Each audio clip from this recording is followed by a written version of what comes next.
Bonjour, je vais vous présenter l'exercice 111, page 524.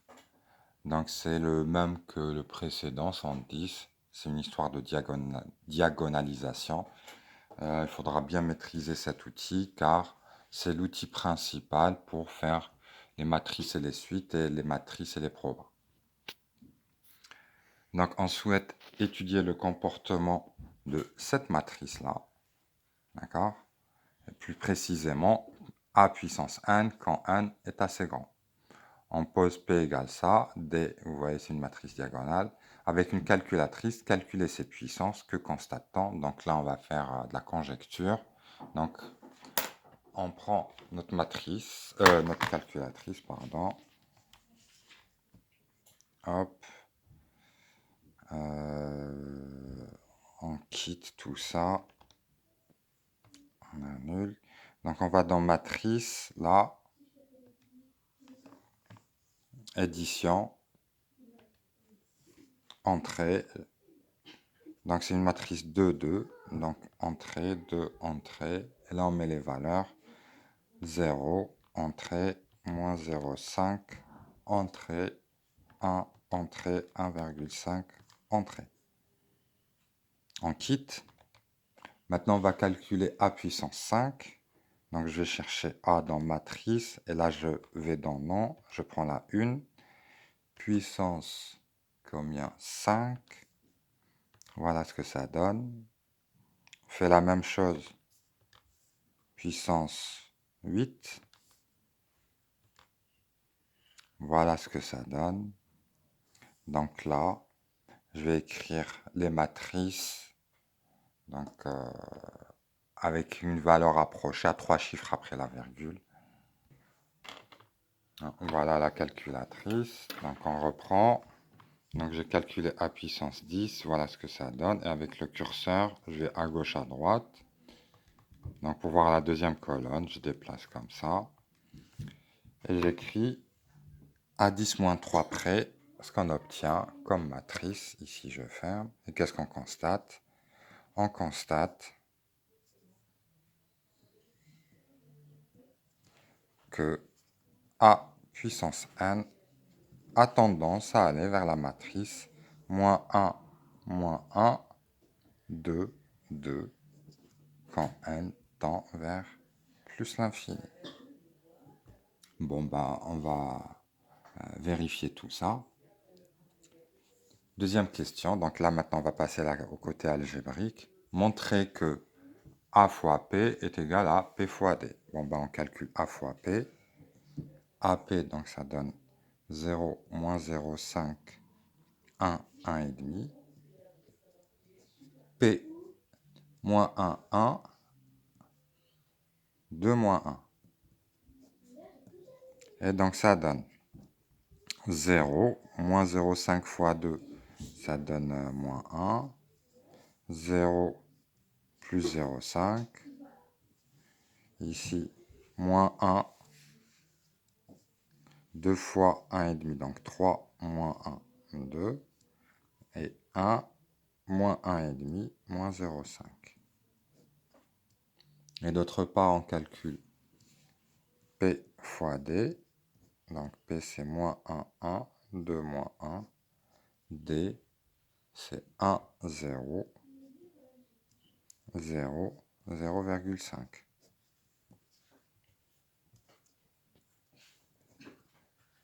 Et là, on fait le calcul. Donc, moins 1 fois 1 plus 0, moins 1. Là, ça donne 0,5. 2 fois 1 plus ça fois ça, ça donne 2. Et ici, 0, moins 0,5. Donc, AP est égal à P fois D. Démontrer que P est inversible et calculer P-1. Démontrer que P est inversible et calculer P-1. Donc, ça c'est la question 3. On calcule déterminant P qui donne moins 1 fois moins 1, moins 2 fois 1, et ça donne moins 1. Donc P inversible et P moins 1 est égal à 1 sur le déterminant. Et la matrice P, bien, on inverse la diagonale, moins 1, moins 1. Et on prend les opposés sur la diagonale. 1 sur moins 1, ça vaut moins 1. On multiplie le moins 1 partout à l'intérieur. On obtient 1, 1, 2, 1. On déduit que A est égal à P fois D fois P moins 1. C'est une conséquence de la question 2.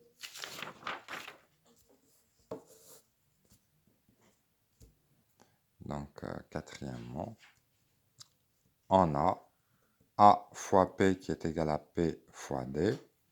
Donc, pour obtenir A, qu'est-ce qu'on fait? On multiplie à droite par P moins 1. Ça donne A, P, P moins 1, qui est égal à P fois D fois P moins 1. Et ça, c'est I. Donc, A est égal à P fois D fois P moins 1. Démontrer que pour tout entier n, on a ça. Donc, on le fait par récurrence. Je vais pas m'attarder dessus. Par récurrence. Car c'est vraiment la même réponse que l'exercice 110, l'exercice précédent.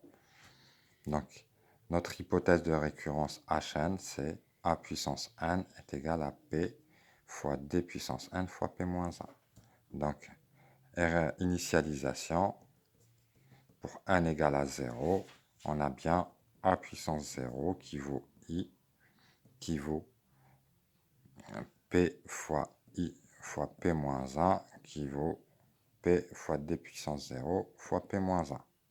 Donc vrai. Hérédité. On suppose qu'il existe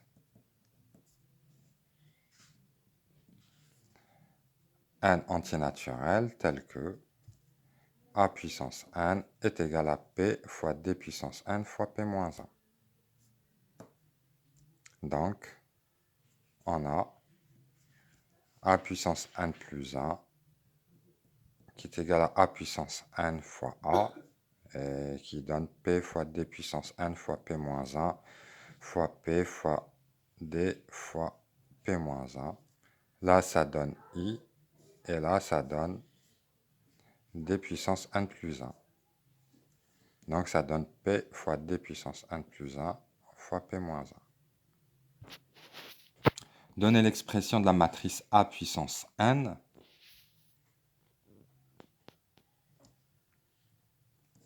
Donc, A puissance n est égal à P moins 1, 1, 2, moins 1. D puissance n, donc c'est 1 puissance n, 1, 0, 0, 0,5 puissance n, je vais l'écrire comme étant 1 demi. Et P moins 1, P moins 1, où est-ce qu'on l'a? C'est 1, 1, 2, 1. 1, 1, 2, 1.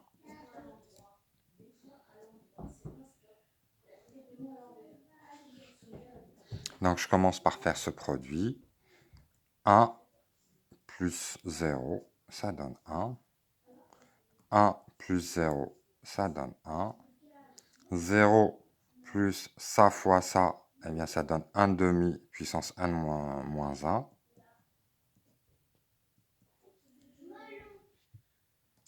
Et là, ça donne 1 demi puissance n. On continue. Et là, ça nous donne moins 1 plus ça.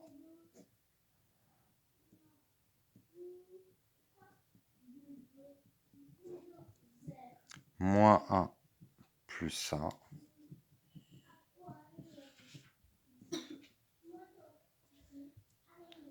Deux moins ça.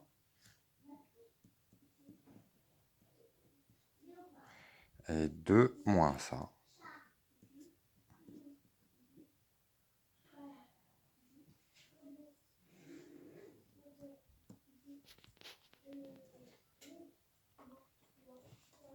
On fait tendre n vers plus l'infini, démontrer que les coefficients de la matrice AN convergent vers ceux de la matrice B, comparé avec les résultats obtenus à la question suivante. Bon ben, ça saute aux yeux ici. Pourquoi 2 puissance n, limite de 2 puissance n quand n tend vers plus l'infini, c'est plus l'infini. Donc, limite de 1 sur 2 puissance n quand n tend vers plus l'infini est égale à 0. De même, limite de 1 sur 2 puissance n moins 1 quand n tend vers plus l'infini, ça vaut 0. D'où limite de a puissance n quand n tend vers plus l'infini est égale, et là on calcule la limite de chaque coefficient. Donc là ça donnera moins 1 plus 0, ici moins 1 plus 0, 2 moins 0, 2 moins 0, qui donne moins 1, 2, 2. C'est la matrice B. Et c'est tout à fait cohérent avec ce qu'on avait conjecturé à la question 1. On avait trouvé ça.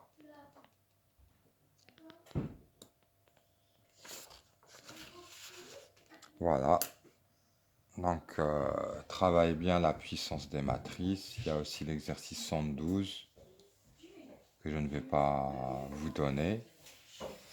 Mais il faut vraiment bien travailler ces deux exercices.